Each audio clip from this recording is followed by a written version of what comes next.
dia a dia da economia. Resumo da semana, com Miriam Leitão.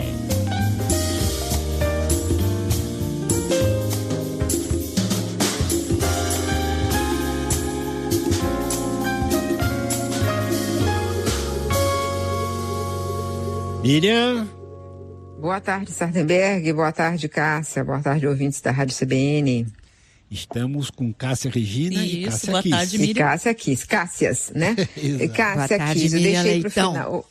Oi, Cássia. Eu estava ouvindo aqui a Rede CBN, ouvindo você contar dos planos, da sua volta o ano que vem para os palcos, seus projetos. Você não para, mesmo nesse tempo tão difícil, né? Então, eu queria só te dizer que é um luxo ter você na CBN Brasil e é um luxo ter você na CBN.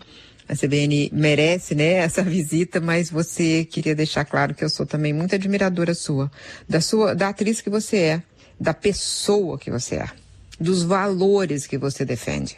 Eu acho, assim, realmente uma maravilha estar aqui nesse dia contracenando com você, nem que seja um pouquinho. Oh, que obrigada. É uma satisfação gigante ouvir isso de você. E você, por favor, eu quero ter a oportunidade de ter você na minha plateia assistindo uma peça que eu sei que vai chegar num bom lugar dentro de você e dentro de todos os brasileiros que assistirem. Certamente, vou estar lá. Outro luxo da CBN é a Miriam, né? Miriam, você está conosco faz tempo, acho que desde o começo, né, Miriam? Não comecinho, mas logo depois. Sardenberg, eu sou anterior a você. Eu cheguei faz um tempão, mas eu tentei lembrar, sabe exatamente quando? A sensação é que eu tive a vida inteira, então eu deixei para lá. Eu tenho que olhar nos meus documentos aí para saber exatamente quando, né? Mas há muito tempo. E a CBN é isso, né? A CBN vai abrindo espaço pro jornalismo, né? Ela realmente é muito pioneira, ela sempre foi desde o começo uma pioneira, inovadora, né, no jornalismo, e continua assim. Ô, Miriam, nós temos aqui os temas da semana, né, vamos cumprir aqui, e a gente vai chamando os temas e você vai. Então, começando o CPI da Covid, Miriam. Olha, a CPI da Covid, Sardenberg, Cássia Kiss e Cássia Godoy, tem gente que fala assim, foi uma semana ruim porque deram palco para Luciano Hang, Otávio Facuri. Eu não acho que foi uma semana ruim.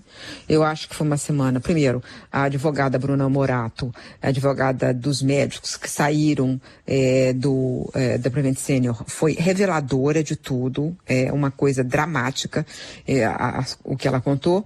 E eu acho que, na verdade, eles fizeram lá o espetáculo, Luciano Hang fez o espetáculo dele, Otávio Facuri também, mas o que eles mostraram?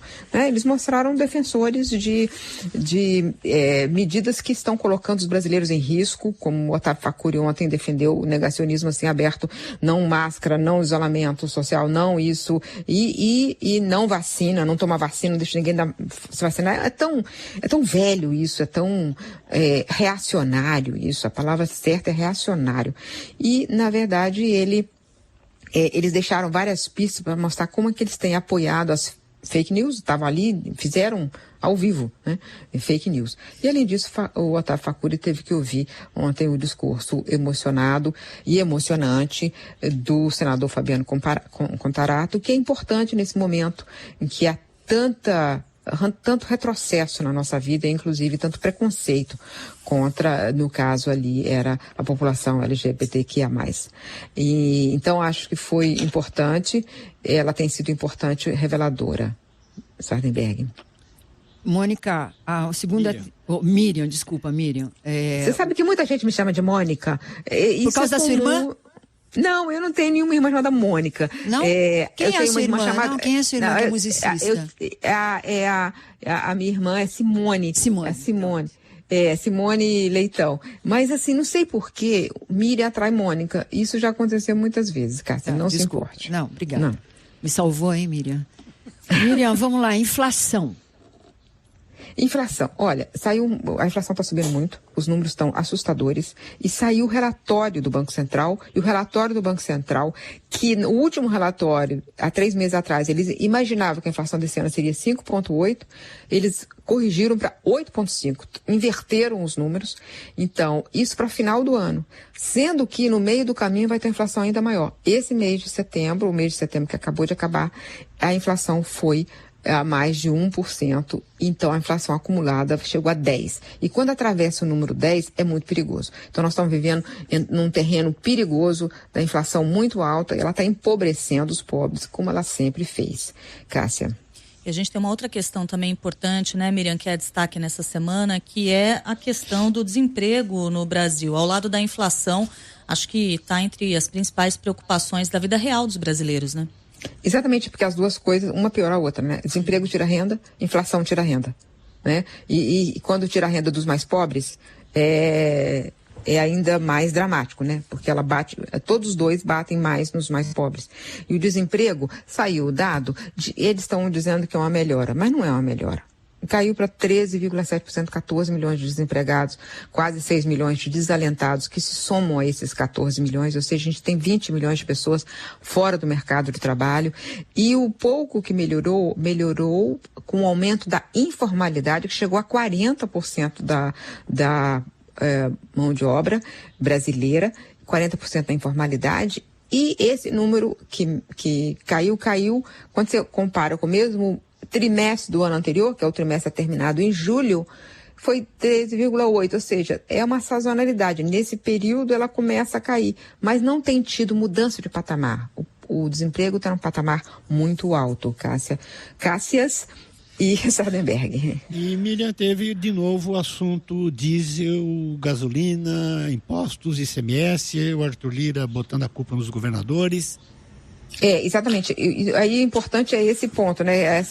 Que o presidente Bolsonaro sempre joga a culpa, tenta jogar a culpa sobre o outro, ele cria um olhar para tentar tirar de sobre ele da sua incapacidade de gestão, né? Ele não governa, ele apenas faz campanha. Mas aí a novidade é o presidente da Câmara dos Deputados ter ido para um palanque com ele e ter repetido o discurso dele de que a culpa é dos governadores. Na verdade, não é isso, é tudo muito mais complexo do que isso. Uma das razões da alta do preço do combustível é preço lá fora que está subindo.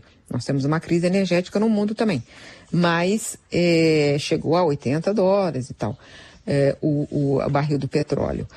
Mas a outra parte é o dólar. E o dólar sobe porque o presidente cria incertezas institucionais, econômicas, políticas, todo o tempo. Isso bate no dólar. O dólar aumenta todos os preços e aumenta diretamente o preço dos combustíveis. Sardenberg e Cássia. Miriam, situação internacional se agrava e um dos problemas é a alta do petróleo. Exatamente. Eu falei dessa alta do petróleo, mas isso é parte pequena. Tem confusão em todas as partes do mundo. O valor chamou de combo de dificuldades. Então, tem a Europa com dificuldade de desabastecimento, e tendo que restringir o uso do carvão por causa da poluição, isso aumentando o preço do combustível. Os Estados Unidos com várias dificuldades políticas e a dificuldade do teto da dívida. Ou seja, por onde se olha, você vê dificuldade. O que isso nos diz? Nos diz o seguinte, que nós não teremos a ajuda do mundo para melhorar a nossa situação. O Brasil está numa crise, o ano que vem vai ser um ano difícil, e a situação internacional está pintando vários problemas por aí. Cássia, você tem razão, a situação internacional, essa semana ficou claro, teve inclusive um dia que as bolsas todas despencaram exatamente porque somaram os vários lados dessa crise econômica externa. Miriam Leitão, muitíssimo obrigado pela participação aqui ao longo de todos esses anos de CBN e de CBN Brasil. E CBN Brasil com você, e CBN, e eu queria dar mais um beijo na Cássia, e para dizer que é isso, repito que é um luxo ter você aqui conosco, Cássia. Minha querida Miriam Leitão, muito obrigado, parabéns para você. Parabéns para nós aí da CBN todos, tá? Sucesso, Cássia. Boa semana, gente. Até mais, Miriam. Bom fim de. Bom fim de.